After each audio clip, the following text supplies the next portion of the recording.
नमस्कार। विधानसभा देहरादून में केदारनाथ से नवनिर्वाचित विधायक श्रीमती आशा नौटियाल जी के शपथ ग्रहण के उपरांत मुख्यमंत्री पुष्कर सिंह धामी जी ने एक प्रेस वार्ता की और उन्होंने केदारनाथ विधानसभा वासियों को बधाई दी और साथ ही उन्होंने बताया कि जो चार धाम यात्रा अभी 4 से 5 महीने चलती है, उसके लिए सरकार पूरी तरह से प्रयास कर रही है कि वो पूरे 12 महीने चल सके। इसके लिए लगातार सरकार प्रयासरत है।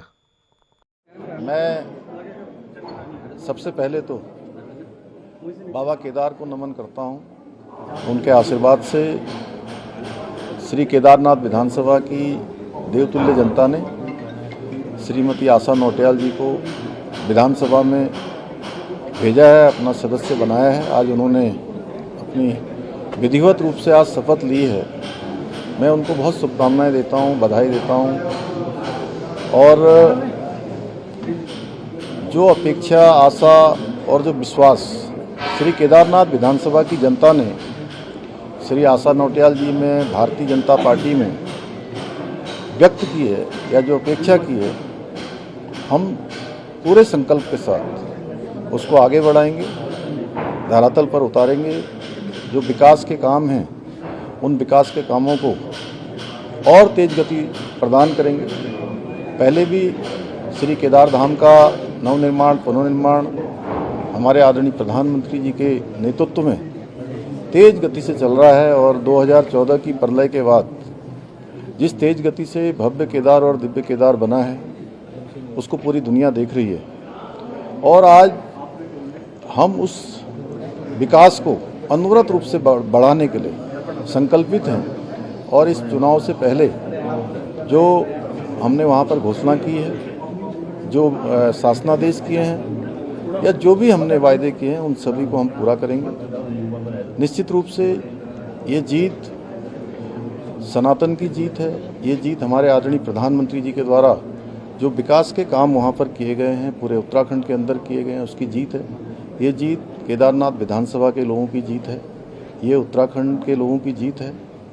और ये हार उनकी हार है जिन्होंने इस चुनाव में क्षेत्रवाद फैलाने का काम किया, जातिवाद फैलाने का काम किया, झूठ और भ्रम की जिन्होंने राजनीति की, उनके मुंह पर करारा तमाचा है।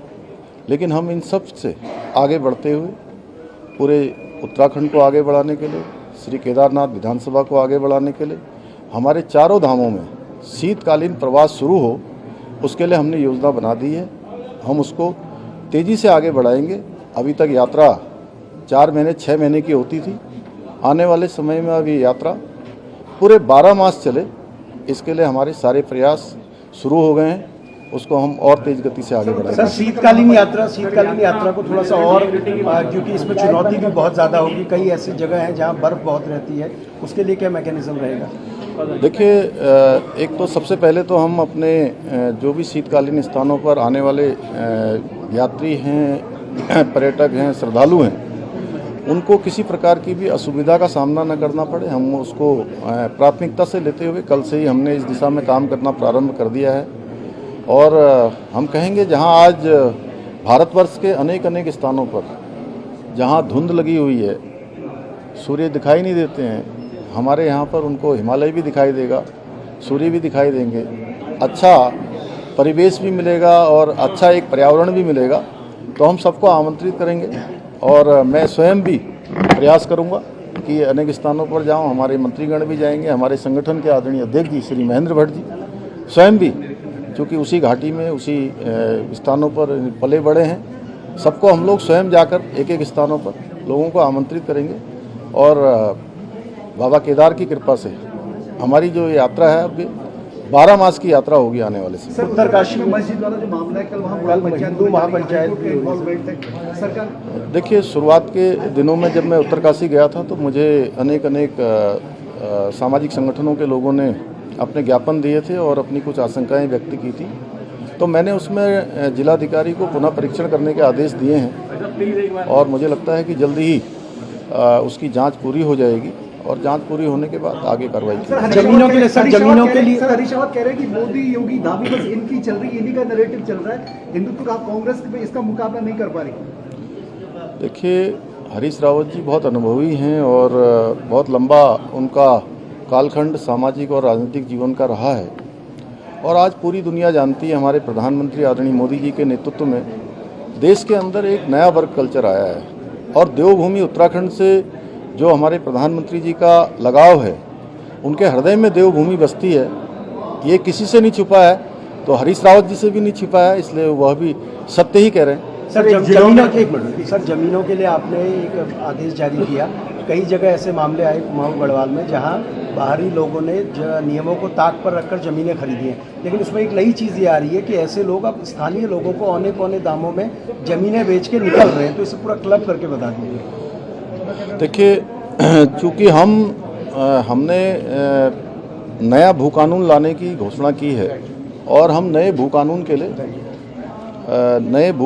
लिए हम सभी काम कर रहे हैं, स्टेक होल्डर कंसल्टेशन भी कर रहे हैं और जो अनुभवी लोग हैं लंबे समय तक जिन्होंने उत्तराखंड के अंदर काम किया है विभिन्न क्षेत्रों में, जिनकी अपनी अपनी विशेषताएं हैं, अनुभव हैं, उनसे हम उनके अनुभव और उनके जो विचार हैं वह भी साझा कर रहे हैं और ले रहे हैं, उनके सुझावों पर हम आगे बढ़ रहे हैं। इसी दौरान जो हमारा पहले से भू कानून बना हुआ है, उस भू कानून का भी बहुत लोगों ने उल्लंघन किया है। कई सारी जगह पर आप लोग स्वयं देख रहे होंगे। मैं मीडिया के सभी बंधुओं का, सभी मित्रों का धन्यवाद करना चाहता हूं कि उन्होंने अनेक जनपदों की जो मीडिया रिपोर्ट्स के माध्यम से जहां भी इस प्रकार के उल्लंघन हुए हैं उसको लोगों के सामने लाने का काम किया है। जिस प्रयोजन के लिए जिसको भूमि दी गई थी, उस प्रयोजन में उसका उपयोग नहीं किया तो उन पर कार्रवाई हो रही है। इसी प्रकार से अब जब कार्रवाई आगे बढ़ रही है तो बहुत सारे लोग जिन्होंने उन नियमों को तोड़ के भूमि क्रय की है, हमने उत्तराखंड के लोगों से ये अपील की है कि ऐसे लोगों से वो भूमि क्रय न करें कि जिन लोगों ने भूमि कानून तोड़ा है, अन्यथा क्या है कि वो लोग अभी बेच के चले जाएंगे या इस प्रकार से उनके मैं कहूँ कि धोखे में रख के जाएंगे। तो ये अपील जारी हुई है और मैं समझता हूँ उत्तराखंड के लोग बहुत जागरूक हैं और ये काम उत्तराखंड के मूल स्वरूप को बचाने के लिए हो रहा है। उत्तराखंड के अंदर अनाप शनाप जो भूमियों पर गलत प्रयोजन से काम किए जा रहे थे, जिस प्रयोजन के लिए लिया नहीं गया था, उस प्रयोजन का उपयोग नहीं हो रहा था, वो बंद होगा, हमारा मूल अस्तित्व बचेगा। इसमें सभी उत्तराखंड वासियों से मैं अपील करता हूँ कि वो सारे लोग इसमें सहयोग करें। सर, एक लास्ट सवाल है, रात्रि प्रवास आप करने जा रहे हैं, जिलों में जाकर समीक्षा बैठकें करेंगे, किस तरीके से आप देखते हैं जनता की भी समस्याएं जो है वो हल होंगी? उसमें हम ही पूरा एक शेड्यूल बना रहे हैं जिसमें उस जनपद का जहां हम रात्रि प्रवास में होंगे वहां की सभी विचार की जो योजनाएं हैं, विकास की योजनाएं हैं, उन योजनाओं को भी हम करेंगे। लोकार्पण शिलान्यास के कार्यक्रम भी करेंगे, जन समस्याओं के निराकरण के लिए काम करेंगे और साथ में जनता के दर्शन भी करेंगे और जन समस्याओं को सुनकर उनके निदान के लिए एक शेड्यूल बनाकर उस पर काम करेंगे।